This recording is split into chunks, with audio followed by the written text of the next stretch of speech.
Hello again, my name is Sarahlynn, founder of Veteran Youth, and very excited to talk to you about the donut of control. So if you have a child who tends to get really overwhelmed, or they tend to go through a shame storm and they go through a bunch of different worries, or their negative self-talk is very strong, a donut of control might be a really helpful, tactical, and visual tool to help them understanding the things that they can and should be worried about, and things that we just need to learn to let go of.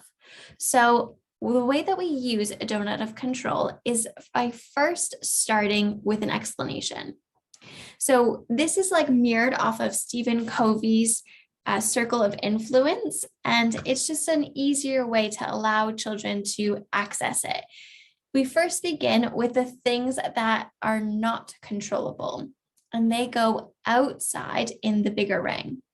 And then the things that they can control go on the inside, because those are the most important bits.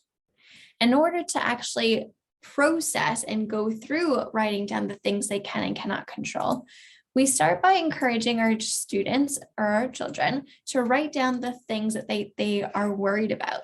So we can then go through and have a conversation. So I always like to encourage my students to go ahead and place them where they think they are supposed to go. So he had, in the things that he cannot control, he had COVID. Let me change the color here so we can see it a little bit easier. Nope, that was the complete opposite of easier. Maybe if I put it white. There we go. So he had COVID, he had brothers, actions, get, and then he had his grades, interestingly enough, and storms, and changing schools. And this is where we start to see the reason why our students or our children feel so anxious and worried. It's because whenever we're feeling anxious and worried, it's because we are looking to the future, which is unknown, and we feel as though we don't have any control. And when this child originally put all of these bits in the outer edge of our donut, it was very clear that this child felt like they had no control over anything, which is why they were constantly worried. And so we went through different ones to see how he can find control again. So his grades, we looked at things that he could do to control his grades. So he could look at doing more revision and homework.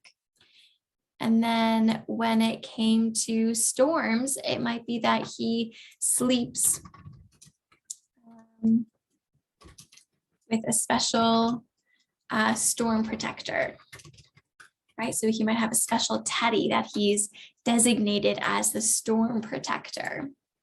And changing schools, like as myself, I changed to 11 different schools before I was in secondary. So I understand completely how changing schools can feel overwhelming. But I also was able to share how changing schools, there are things that we can control. So there are visitor days that you can go to. He could meet the head teacher and his teacher early. He could find out if any of his friends are going to this new school. He could make a plan to have play dates with a friend once a week. He could meet the head teacher and his teacher early. He could find out if any of his friends are going to this new school. He could make a plan to have play dates with a friend once a week over the next couple of months, just to build up his friendship groups. There were actually a lot of things that he could take control of. So even though storms and COVID and changing schools they're such big topics that it felt as though he had very little control. When we zoom in a little bit more and break down those topics, we actually see that there are a lot of things that we can, in fact, control. So by going through this process, we are essentially giving control back to our children and encouraging them to create a plan of action for themselves, right? Bettering Youth, our tutors were all about supporting children, yes, within the classroom, but also beyond the classroom as well. So giving them the ability to reflect and problem solve for themselves is an incredibly valuable tool. So we hope that you are able to use this as a good guideline. If you're looking for this specific worksheet, you can find it in the freebies section, the fabulous freebies section of the Bettering Youth website. I'd love to find out how you and your family use the donut of control, if it's something that's new for you, or if it's something that you have in some way, shape, or form always been using. Let us know down in the comments if there are anything that's creeping up for your child, a worry that you may not know how to help them find that control that they're looking for. I hope you guys have a great day. Thank you so much for being here. Bye.